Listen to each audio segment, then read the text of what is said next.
What's up, guys? Welcome back. Today we are looking at an awesome new Precon from the new set Aetherdrift. We are giving this deck away, so all you got to do is jump down in the comments and we will choose a winner from there. There will be more directions to follow with specific instructions on what to comment, so stick around for that if you are interested in winning this deck. But otherwise, we are going to be looking at the new Living Energy Precon. This is actually going to be the third Energy Precon to come out in a calendar year. The first one was all the way back in Fallout, so that was kind of towards the spring of last year, and then we had another one follow up in Modern Horizons 3, and now we have another energy-driven deck here again in Aetherdrift. So it looks like energy is a mechanic that Wizards really wants to support, which is great. This deck is super fun. I thought the other energy decks were fun too. Modern Horizons Creative Energy was a good time as well, but this one, we've got a splash of green in this one, so that one is pretty cool. So let's first talk about the commander. This is Saheeli, Radiant Creator. It is 1 green, red, blue for a human artificer. Whenever you cast an artificer or artifact spell, you get 1 energy. And then what really kicks ass is when you go to combat on your turn, you can pay 3 energy. And if you do pay that 3 energy, you make a token copy of any permanent on your battlefield. It also becomes a 5/5 until the end of turn, and it has haste, so we get an artifact creature. That's pretty cool. And you sacrifice it at the beginning of the next end step. So super fun to make token copies of any of our permanents. That's really powerful. So this deck can be really cool. It's a great payoff for energy. It's going to let us make fun copies of all this stuff that we are going to put into this deck and then beat up on our opponents, and we will go a little further in depth as to how we're going to do that. But first, if you don't care, please like this video and give our channel a sub if you haven't already. We're a small channel, so those things help us out a ton. The other thing we're going to do is do a giveaway with this Precon, as I mentioned before. So the way you're going to enter for this Precon is to just jump down into the comments section, go ahead and comment what card you would want to see put into this deck that we didn't do. If we left it out in our ads, what did we miss? What's a glaring omission on my part? Let me know what card we missed. We do read these comments. We do look for thoughtful comments. We don't just pick at random. We do actually go through each and every comment that you guys leave. We pick several of our favorites, and then we kind of raffle on from there. So if you just comment something that doesn't make sense or you don't actually engage with the video, we don't consider your comment as an entry. So it does take a little bit on your part, but with no further ado, let's get on into this deck. So let's go ahead and go over the rest of the new cards that came in this deck. There are some pretty fun ones in here, and we will start out with the alternate commander, which is Pia Nalar, Chief Mechanic. It is green, blue, red. For a human artificer, so it does pay off our actual commander. Whenever 1 or more artifact creatures you control deal combat damage to a player, you get 2 energy. So a generator for energy for us. And then at the beginning of your end step, you can pay 1 or more energy, and if you do, make an XX colorless vehicle artifact token named Nalar Aetherjet with flying and crew 2, where X is the amount of energy spent this way. So Pia can make giant flying artifact vehicles, which you can crew for 2. This is potentially a great way to sink your unspent energy into making these massive flyers, and as we all know, flyers are very good. We've also got Nissa, World Soul Speaker. This is 3 and a green for an elf druid that has landfall. Whenever a land enters the battlefield under your control, you can get 2 energy. Really good, great way to generate energy in landfall. And then you can pay 8 energy rather then pay the mana cost for permanent spells you cast. So interesting, there are a lot of other commanders and creatures out there that let you pay alternate costs for other creatures or spells. You know, pay Wooburg instead of the mana cost. Wooburg is hard to come up with. Energy is not. This is really, really good. A great generator for energy because you're getting 2 every time a land enters the battlefield. You could just about build around this card. It's very, very good. And then you can pay 8 energy rather than pay the mana cost for permanent spells you cast. So doesn't let you cheat instants or sorceries, but everything else you can cheat. Very, very good. Next, we've got Pima Trailblazer. This is 2 and a green for an elephant warrior. It has trample, and it says whenever this creature deals combat damage to a player, you get that much energy, or that many energy counters. And then it has exhaust. Exhaust is a new mechanic with Aetherdrift that is, think of it like NOS in a car. So just, you know, imagine Paul Walker hitting that button and the car goes crazy, but you only get that one time. So you can pay 6 energy and then you put 2+1/+1 counters on this creature, and then you draw cards equal to the greatest power among creatures you control. So it starts out as a 3/3. If you put the 2+1/+1 counters on it, it's going to be a 5/5. So you're at least going to draw 5 cards when you press that exhaust button. So that's a cool new little feature there with Aetherdrift. We also have Rampaging Aetherhood. This is 4 and a green, has trample and ward 2, and it says at the beginning of your upkeep, you get an amount of energy equal to this creature's power. Then you can pay 1 or more energy, and you can add that many +1/+1 counters onto this creature. So it's a good way for you, again, to dump energy to make a huge creature that has trample, but then also it's going to give you energy back. So you can just keep taking the energy it gives you and putting it right back into it, just making it bigger and bigger as each turn moves forward. We also have Stride Hanger Automation.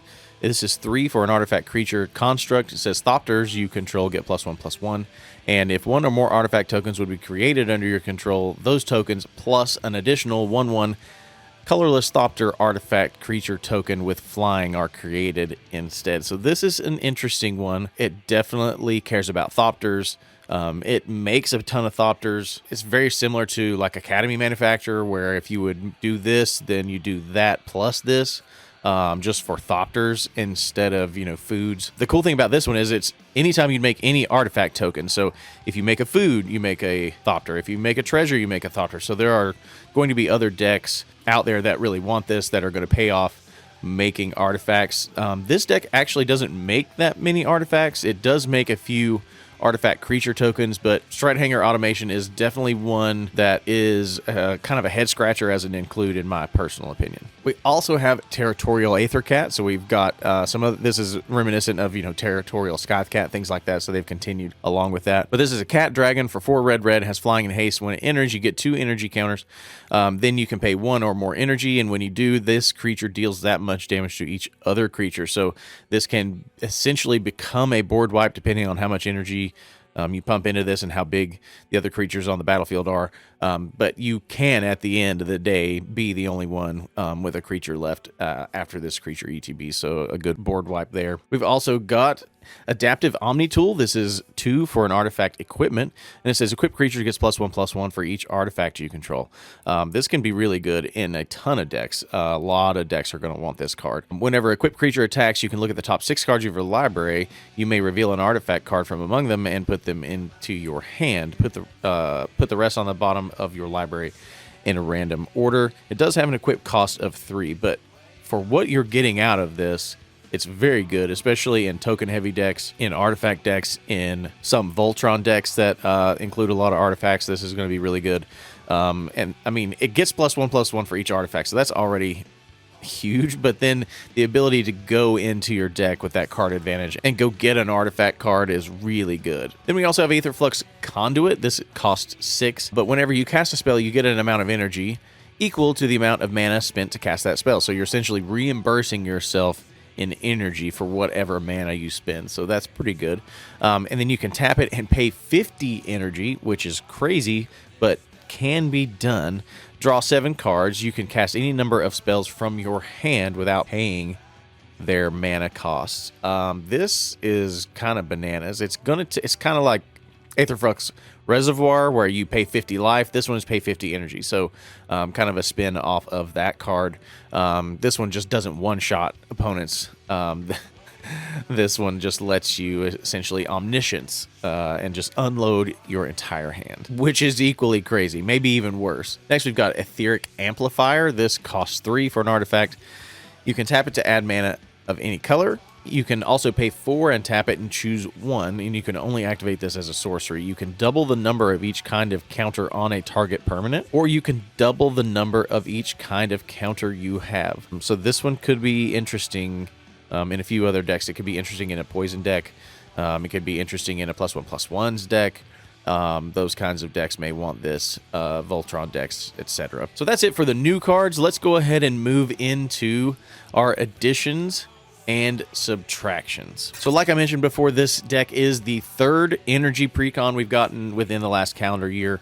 Energy is a relatively unsupported mechanic when compared to other things like tokens, +1/+1 counters, equipments, tribal, etc. So with energy being less supported, there are less people playing energy, and so all the best cards are essentially still extremely budget friendly, which is awesome because we can essentially go in, look at all the best energy cards, and just take them all and put them into this deck. So we can pay off the energy efficiently, and then this deck is really, really fun. So let's go ahead and jump into it, right? Let's just go ahead and talk about what we cut and then what we decided to put in.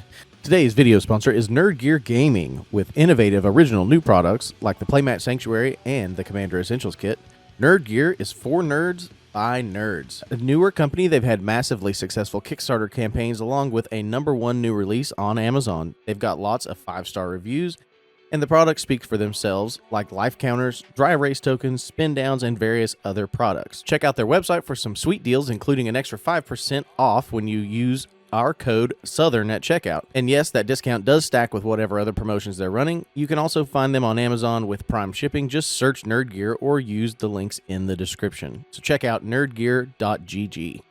First up, we took out Explosive Vegetation. Explosive Vegetation is a 4-drop ramp card. I thought we could just do better with ramp, so we went ahead and added Farseek instead. Next, we took out Aether Squall Ancient, and we put in Aether Refinery. Ancient Refinery is a card from Modern Horizons 3 from that energy precon that basically is a doubling season for energy. So anytime you would make 1 or more energy, you get that you get twice that many energy instead. So we're going to double up on all of our energy, and then you can tap it and you can create an energy for yourself, but then you can also pay 1 or more energy, and if you do, make an XX Black Aetherborn creature token where X is the amount of energy paid this way. So this gives you the double energy, but also you can tap it and make energy, or you can tap it and make energy and make a creature token. So this card is very good. Next, we took out Aetherwind Basker. This was a 7-cost lizard. Just takes a long time to get going. Not exactly what we want. Plus it costs quite a bit. And so we've replaced that one with Izzet Generatorium. It's blue-red for an artifact, and it says if you get 1 or more energy, you get that many +1. So this is essentially a hardened scales, but for energy instead of 1/1 counters. So anytime you make energy, you make 1 additional energy. But then you can also tap this and draw a card. So a little bit better. And then, but you can only activate that if you've paid or lost 4 or more energy this turn. That is not going to be hard. We are using energy as a resource. So we're going to be making lots of energy, but then spending lots of energy. So this is going to consistently give us more energy, and it's going to consistently draw us a card. Next, we took out Duplicant, and we added in Amped Raptor. This is also from Modern Horizons 3. It's 1 in a red. For a dinosaur that has first strike, and when it enters the battlefield, you get 2 energy. Then if you cast it from your hand, you can exile cards from the top of your library until you exile a non-land card. You can cast that card by paying an amount of energy equal to its mana cost rather than paying the mana cost. So Amp Raptor is going to come in and give us some card advantage. Next, we took out Triplicate Titan. This is a fun card, but it's 9 costs, so a lot of mana to get this one out. So we went ahead and replaced that with Wheel of Potential. Wheel of Potential is also from Modern Horizons 3, and it says you get 3 energy. Then you can pay X energy. Each player may exile their hand and draw X cards. If X is 7 or more, you may play cards you own exiled this way until the end of your next turn. So an interesting way to wheel your hand, but also still have access to the cards you wheeled away. So in the late game or the mid game and you are running out of stuff, you can pay a bunch of energy into this and get a whole bunch of new cards, potentially exiling away 1 or 2 cards even to get a whole bunch of cards. Just be mindful that you are giving this to your opponents as well. Our next cut is Disallow. And then we added in the Volatile Stormdrake. This is a fun card. It's 1 in a blue, has flying and hexproof from activated and triggered abilities. But here's the fun part. When it enters the battlefield, exchange control of Volatile Stormdrake and target creature an opponent controls. If you do, you get 4 energy. Then sacrifice that creature unless you pay an amount of energy equal to its mana value. So you can either just exile something for 2 mana and get 4 energy, which is already really good. Or you can pay that card's mana cost in energy and keep it. So you can either, at worst, exile something that's giving you a problem. At best, completely just steal someone's thing, which is really good. Next, we are getting rid of Bootlegger Stash. Bootlegger Stash always sounds like a good idea, but then in practicality, it never is. Bootlegger Stash is really only good in decks that want treasures, tapping the lands to make the treasures. If you get a payoff for artifacts entering the battlefield and artifacts leaving the battlefield, it's good. A Reckless Fireweaver payoff, it's good. But almost any other time, this just isn't what it's advertised to be. And this deck is no different. It doesn't really pay off anything for us to make treasures that way. The rate is 1 for 1, and so we elected to go ahead and cut that. And we added Electro Siphon. This is 2 blue and a red, and you counter a target spell. You get an amount of energy equal to its mana value. So a mana drain, but for energy drain, essentially. We also elected to get rid of 1 of each basic land type. There were 38 lands to start this. That's a little high. Most precons are. So that's going to bring us down to 35 total lands. And here are the 3 cards we added in to replace those 3 basic lands. First, we added Goblin Bombardment. Goblin Bombardment is going to work really well with our commander because we have to sacrifice the tokens she makes at the end step anyway, so we might as well sack them to Goblin Bombardment before we get there and go ahead and pay off that sacrifice. Next, we have added Heroic Intervention. Again, our commander is the engine that makes this deck go, and so we do want to be able to protect her and our board state if possible, and so we have put Heroic Intervention in here. It's going to give our creatures hexproof and indestructible until the end of turn. And we have also added one of our first win cons. This is going to be Combat Celebrant. Combat Celebrant is really good if you can get it out in the mid to late game, especially in the mid game because you're just starting to build a board state along with everybody else. But Combat Celebrant gives you extra combats. And with our commander out, we can make copies at the beginning of combat of Combat Celebrant, making them 5/5s. So Combat Celebrant's real downfall is that it's easy to block and kill. If we're making token copies of it with haste that are 5/5s, we are going to get a lot more damage through, or we are going to be able to kill our opponent's creatures. When we move to combat, we can pay 3 energy to make a copy of Combat Celebrant. We can swing out and exert the token copy of Combat Celebrant. That means we're going to get the next combat. We're going to then move to the next combat. We're going to use our commander to make another token copy of Combat Celebrant.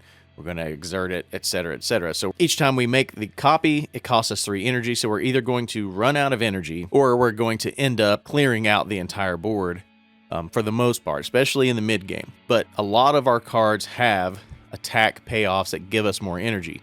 So likely we're going to be going net positive every time we go to combat and we deal combat damage and those sorts of things. And so the only real hang up with someone stopping this is spot removal after you've exerted the first copy. So if they killed the original Combat Celebrant, then we can't make more copies of it. Or someone just having bigger creatures than we do that are able to block, but eventually we'll mark those creatures with enough damage with these 5/5s that they'll die as well. So very hard to stop this train once it gets started. Next, we got rid of Rampaging Aetherhood.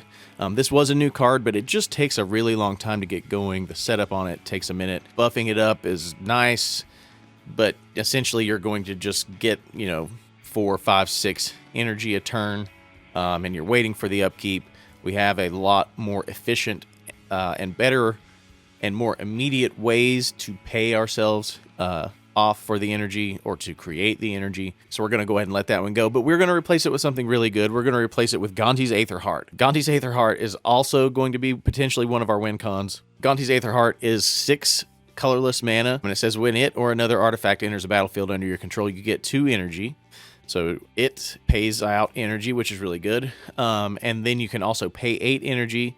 You can exile Gonti's Aetherheart and then take an extra turn after this one. So that's going to give us an outlet to sink our energy into. That's going to give us an extra turn. Worst case scenario, someone goes to remove it and you can pay 8 at instant speed and still take at least 1 extra turn, provided that they don't counter this. So really, really good. Next, we decided to go ahead and take out Era of Innovation. This was an enchantment for 1 and a blue. The downside to this card is that you have to pay 1 mana to make 2 energy, and then you can pay 6 to sacrifice the enchantment to draw 3 cards. So another one that we just want to get energy. We don't have to pay to get energy. We want to just make energy. Having to pay mana to make 2 energy is just not a very good rate on return. And so we're going to go ahead and get rid of that one. But not to worry, because we're going to replace it with Urza, Lord High Artificer. Urza is really good and lets you tap your artifacts for blue mana. So he is going to give us access to a lot of extra mana. This is an artifact-heavy deck. There are a lot of artifact creatures in here, so you can tap those for blue mana as well. Outside of just the normal, artifacts that you think of. He also makes an artifact when he comes in. He makes a construct that is XX, and X is the number of artifacts you control. So potentially a large body, which is really nice. But yeah, and then also you can pay 5 to shuffle your library and exile the top card. Until the end of turn, you can play that card without paying its mana cost, so card advantage as well. We do not have a great way to abuse that. We're not going to go infinite. We're not going to draw out our entire deck. He's not here for that. He's here for the mana generation mostly, but also he's an artificer, and our commander cares about artificers, so he's going to give us energy as long as we have our commander out. We're also going to get rid of Aethertide Whale. This was another one that was just a little too much mana to really pay itself off well, and we went ahead and replaced that with Foundry Inspector. Foundry Inspector is a good artifact, and it says artifact spells cost 1 less, so that's really nice for the cost reduction there. It also gets us a payoff for our commander because it's an artifact itself, so make energy when it ETBs. We're also going to go ahead and cut Conjurer's Closet. This is a really good reprint, but it doesn't pay off our commander super well, so we're going to go ahead and cut that, and we're going to replace it with Enthusiastic Mechanaut.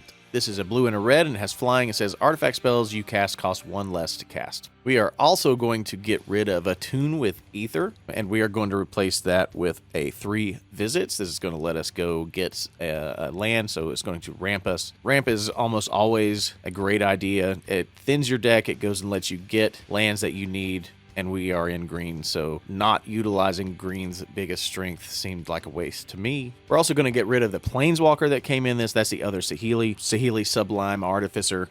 And then we are going to replace that with Thought Monitor. Thought Monitor is a fun card, and it always kind of comes out of nowhere because it has affinity for artifacts, so the colorless mana is reduced by the number of artifacts you control, so you're almost always going to get to play this card for 1 blue. So it comes in this big flying body, and then you also draw 2 cards when it ETBs, so this one is really good. It's also a really good one to make copies of with our commander because when it ETBs, we're going to draw those cards, so a good way to get some more cards repeatedly. We're also going to get rid of Chain Reaction. Chain Reaction is okay, but I would rather just have targeted removal than something like this. And we're going to replace that with Biden of Thassa. Biden of Thassa is an excellent card draw engine, very budget friendly, but whenever a creature we control deals combat damage, we're going to be able to draw cards. And then we can also pay 1 a blue and then tap it to make creatures our opponents control attack this turn if able. If we've got a nice big board state and they've got a bunch of like puny dorks, or we want them swinging stuff at each other, we can potentially use that. You almost never see anyone use that ability in the Biden of Thassa, but it is there. We also got rid of Cultivator's Caravan. This is an interesting artifact vehicle. It doesn't really play well into the energy side of things. It does tap for a mana of any color, but if we're going to pay 3 for an artifact that taps for mana, we're going to want something else, a cooler effect. The deck does already have Chromatic Lantern in here, but something like that, where it taps for a mana of any color, but then also gives us something really awesome. Also like Etheric Amplifier. That's another good one. And we are going to replace that with Chief Engineer. Chief Engineer is 1 and a blue for a Videlkin Artificer. So again, our commander cares about that, and it says artifact spells you cast have Convoke. So our creatures can help cast those spells. The creatures can tap for a mana of whatever is in their color identity or just colorless, which is really nice because then we potentially can use our creatures to help get out more artifacts. Especially some of the bigger, more expensive ones, we can, tap a couple of creatures to help with that mana cost, and then it doesn't feel so bad. We also got rid of Elder Gargaroth. This was another one that just costs a lot. It's a 5-drop for a 6/6. When it attacks, you can choose one, so You have to get it out, and then you have to wait for it to have summoning sickness, or wait until an opponent attacks us and declare this as a blocker. And then the payoff is that you can make a beast, or you can gain 3 life, or you can draw a card.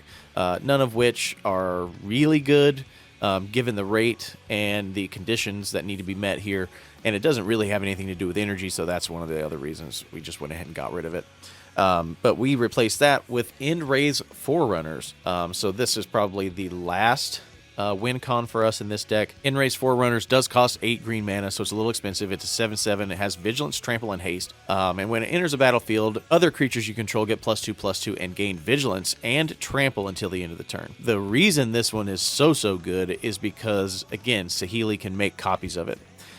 So you can cast this one. It has Haste. You can move to combat. You pay 3 energy. You can make another End-Raze Forerunner, so giving the rest of your creatures another +2/+2 until the end of turn. Or you can literally just have an End-Raze Forerunners entering the battlefield every turn.